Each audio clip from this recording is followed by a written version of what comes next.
Ողջույն, հայկական լեռնաշխարհը հայ ազգի բնօրանն է, ներկայացնեմ հետևյալ գիրքը։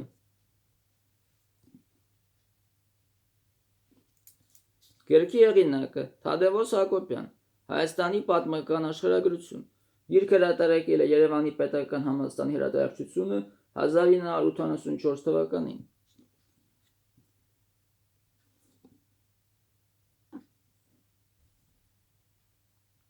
Գիրքը բաղկացած է 5 բաժիններից,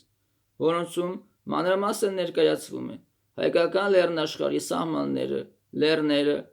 հովիտները, գետերը, լճերը, կլիմայական պայմանները, բուսական և կենդանական աշխարհը։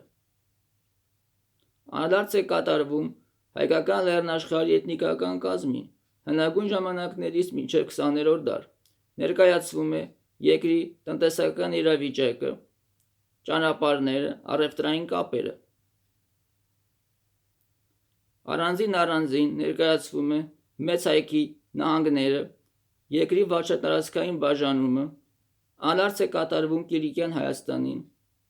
ուշմիջնադարում արևելյան և արևմտյան Հայաստաններին։ Գրքում առկա են քարտեզներ, ցանկեր։